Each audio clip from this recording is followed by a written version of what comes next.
Sambit Patra, want to come straight to you. Is the Maharashtra Governor acting as an independent constitutional authority, or is he simply acting as an agent of the BJP in Maharashtra? What's your view? Well, let me in fact travel back in time and let me tell you, as far as exchanges of letters and barbs between constitutional authorities is concerned, it is not new, and one of the finest examples of it would be exchange of letters between Pandit Jawaharlal Nehru, the then Prime Minister, and the then President Rajendra Babu on the issue of Somnath Temple's inauguration. First, they had a difference whether Somnath Temple should be constructed or should not be constructed back, and then they had a difference when Rajendra Babu wanted to go for the inauguration of Somnath Temple, while the Prime Minister, Pandit Jawaharlal Nehru, was opposed to it. They had a serious barb in letters, and all those letters are archived today. We can visit and see as to what kind of language was used when Pandit Jawaharlal Nehru say that I barred the President of India. I have asked you about Bhagat Singh Koshyari in 2020. Sambit Patra, you rediscovered Jawaharlal Nehru versus Rajendra Prasad in the 1950s? Yes. I'll tell you, because democracy functions on the same line. To say that federal structure has fallen down, crumbled, collapsed, and democracy, neither did democracy and the federal structure collapse when there was a letter exchange between Jawaharlal Nehru and Rajendra Prasad, nor is it collapsing today. Now let me tell you what governor's role is.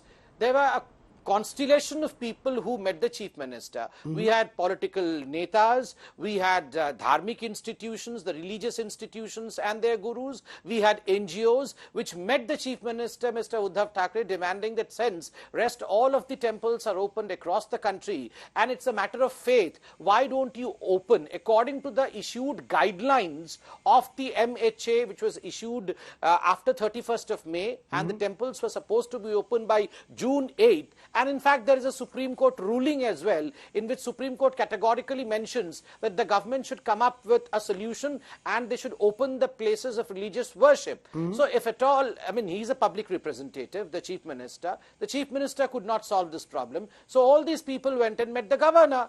Now the governor wrote a letter to the chief minister. This is a constitutional process. Where has democracy been hurt in this? You are absolutely right. There is a constitutional process, but I just want to read out one line or two lines from the letter, and then you tell me, is this a letter written by a constitutional functionary or is it written by a politician? This is what the governor says. I wonder if you are receiving any divine premonition to keep postponing the reopening of the places of worship time and again, or have you suddenly turned secular yourself, the term you hated? I just want to understand, is this a letter that a governor writes, or is this a letter of a political party agent? That's all I'm asking. Rajdeep, as far as the wordings of the letter is concerned, you have to understand that sarcasm and in fact showing a mirror to your own ideology is no unconstitutional work. And let me, in fact, today I have been drawn to some of the events which have happened in the past in the history. Let me, in fact, bring about some amount of humor in debate. Generally, I don't bring about a lot of humor in your debate, but some amount of tadka of humor is essential in today's debate. One of the most famous debates in Indian history, parliamentary history, is between Firoz Gandhi and Krishnamachari, the then finance minister. And you remember what Krishnamachari, both belonging to Congress, Krishnamachari says to Mr. Sanjay Gandhi when he gets up to speak, that look, you are a lapdog. What does the lapdog of Nehru has to say to me? Then in fact Firoz Gandhi gets up and says, well, Mr. Krishnamachari, now that you have called me a lapdog, and since you are a very important and prominent pole of Nehru's cabinet, now a lapdog should do to the pole what a dog does to a pole. That was one of the most hilarious and most quoted events of Indian Parliament. Humor, sarcasm, this is humor? Are part of exchanges of letters and barbs. This is Koshyari's sense of sarcasm, humor? I told sarcasm. Okay, so this is sarcasm. This is sarcasm. Okay, this is sarcasm. Yes. This is what he also went on to say. You have been a strong votary of Hindutva. You have publicly expressed your devotion for Lord Ram. Have you suddenly turned secular, the term you hated? Now, these are all, it would appear, statements being made by a governor who's also wearing a political hat. But Mr. Adik, why don't you respond? Here is Sambit Patra, who's even taken us back to Jawaharlal Nehru versus Rajendra Prasad, Rajendra Babu, suggesting that this is part of the constitutional process. Why is Sharad Pawar suggesting that the governor is acting as a politician?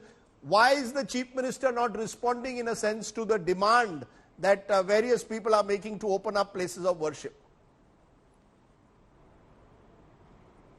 First of all, a very good evening, Rajdeep. Good evening, Sambit ji.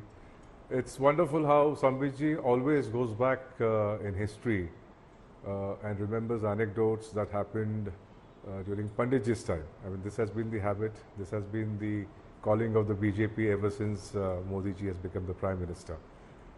Coming to the issue today, Sharad Pawar Sahib is one of the tallest statesmen the country has. He has spoken on the subject. I think the debate today doesn't need any response from me. I think, Rajdeep, you are doing a wonderful job for me. Because whatever you're asking Sambit ji today is actually what everybody should be asking the BJP. His Excellency, but the question also will be asked to the Maharashtra government. Mr. Adik, the question to the Maharashtra government will be, is the governor entitled to ask this question or not to the chief minister, that if other parts of the country are opening up places of worship, why is Maharashtra not doing so? He also says if bars and restaurants can open, why not temples? Do you believe that a governor should be asking these questions or not? If the Honorable Governor thought it prudent to ask these questions, I do not challenge his right to do so. He is a constitutional authority who has the responsibility and the role to play the role of a constitutional head. What matters here is the language he used, the way the statements were constructed, the use of the words Hindutva and secular to suggest a political meaning to it. It was not just a concern that the constitutional head had towards his state. The entire letter speaks of the BJP's agenda.